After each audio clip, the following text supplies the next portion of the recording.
Channel पर आप सभी का स्वागत है। इस वीडियो में अध्ययन करेंगे चंद्रगुप्त मौर्य और उनके गुरु आचार्य चाणक्य से जुड़े सभी महत्वपूर्ण बिंदुओं का।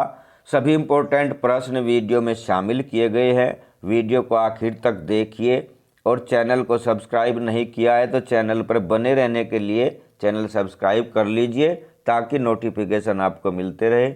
और बहुत सी वीडियो आप हमारे चैनल पर प्लेलिस्ट में जाकर देख सकते हैं। आइए शुरू करते हैं। नंबर 1, वह शिलालेख जिससे प्रमाणित होता है कि चंद्रगुप्त मौर्य का संबंध वर्तमान हरियाणा से था।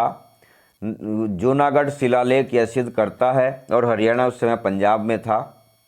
नंबर 2, मगध से पहले चंद्रगुप्त मौर्य कहाँ का शासक था? ये पंजाब का राजा था। चंद्रगुप्त मौर्य पंजाब का राजा कब बना?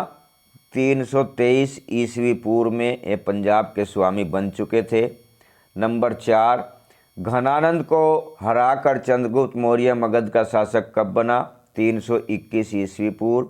पंजाब का राजा बनने के 2 वर्ष बाद घनानंद पर हमला किया, उसको मारकर ये मगध के स्वामी बन गए। नंबर 5, स्ट्रैबो एवं जस्टिन ने चंद्रगुप्त मौर्य को क्या नाम दिया है? सेंड्रोकोट्स। एपियन और प्लूटार्क ने क्या नाम दिया है? एंड्रोकोट्स। और सेंड्रोकोट्स की पहचान चंद्रगुप्त से किसने की? ये विलियम जोन्स ने की। ये तीनों ही प्रश्न बहुत इंपॉर्टेंट है, इन्हें अवश्य नोट कर लीजिए। स्ट्रैबो के अनुसार चंद्रगुप्त मौर्य का एक उपनाम था पोलीब्रोथम, एक ये भी उपनाम इनका दिया जाता है। नंबर 9, विशाखदत्त द्वारा लिखित नाटक मुद्रा राक्षस कब लिखा गया? ये 9वीं शताब्दी में लिखा गया, जिसमें चंद्रगुप्त मौर्य के बारे में बहुत कुछ दिया गया है। नंबर 10, किस ग्रंथ में लिखा है कि हिमालय से लेकर समुद्र तक सभी शासक उसके दरबार में शीश झुकाते थे? ये मुद्रा राक्षस में ही लिखा है विशाखदत्त ने।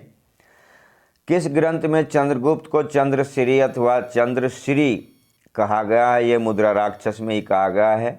और इस नाम की एक पहाड़ी कर्नाटक में श्रवण बेलगोला में है, जहां इन्होंने प्राण त्यागे थे। नंबर 12, इंडिका के लेखक, प्रसिद्ध पुस्तक इंडिका के लेखक कौन है? मेगस्थनीज है। और मेगस्थनीज किसके दरबार में आया था? चंद्रगुप्त मौर्य के दरबार में आया था। इनसे पहले ये किसी और के यहाँ दूत थे और किसके यहाँ थे? नंबर 14, मेगस्थनीज पहले किस दरबार में दूत था? अराकेशिया के अक्षत्रप के यहाँ पर ये दूत थे।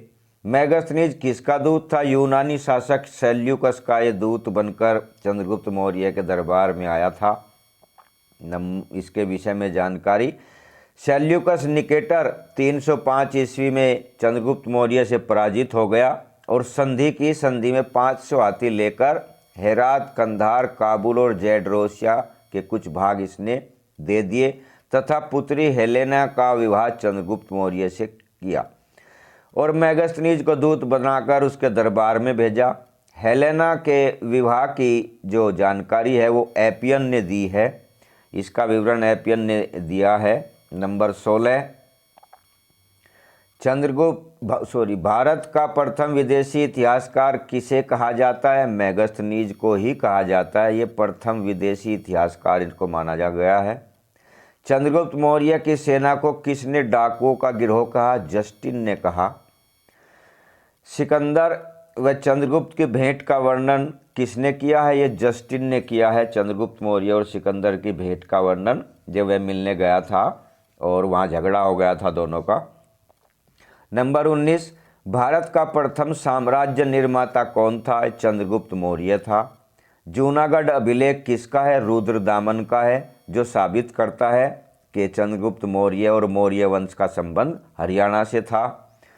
नंबर नेक्स्ट, जूनागढ़ में सुदर्शन झील किसने बनवाई थी? ये चंद्रगुप्त मौर्य ने बनवाई थी। और किसके माध्यम से? अपने गवर्नर, सौराष्ट्र में चंद्रगुप्त मौर्य का गवर्नर कौन था? पुष्यगुप्त। इस पुष्यगुप्त के द्वारा ही, अपने गवर्नर राज्यपाल के द्वारा इस झील का निर्माण करवाया गया था। नंबर नेक्स्ट, चंद्रगुप्त मौर्य के गुरु एवं प्रधानमंत्री कौन थे? ये कौटिल्य थे। और कौटिल्य के बहुत सारे नाम हैं, उनमें से 2 मुख्य नाम हैं, चाणक्य और विष्णुगुप्त। विष्णुगुप्त इनका बचपन का नाम था।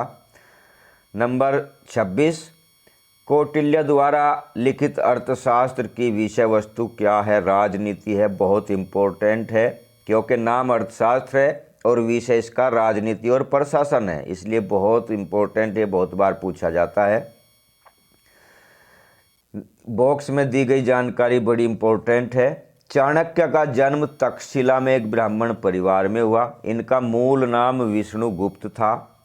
पुराणों में चाणक्य को द्विजर्षभ अर्थात श्रेष्ठ ब्राह्मण भी कहा गया है। चाणक्य ने अंतिम दिन वन में तपस्या करके व्यतीत किए थे। राजनीति के प्रसिद्ध ग्रंथ अर्थशास्त्र की प्रथम प्रतिलिपि की खोज आर्य शर्मा शास्त्री ने की थी और इस अर्थशास्त्र में 15 अधिकरण यानी चैप्टर, उसके बाद फिर 180 प्रकरण और 4000 श्लोक गद एवं पद दोनों में दिए गए हैं। पाटलिपुत्र, चंद्रगुप्त या किसी मौर्य शासक की चर्चा इस पुस्तक में नहीं है। ये विशुद्ध राजनीति और प्रशासन के विषय में लिखी गई है। नंबर 27, अर्थशास्त्र में स्थल मार्ग से श्रेष्ठ किस मार्ग को बताया गया है? नदी मार्ग को बताया गया है। चंद्रगुप्त के दरबार की दुर्भी संध्या विशाखदत्त के किस नाटक की विषय वस्तु है? ये मुद्रा राक्षस जो उन्होंने लिखा।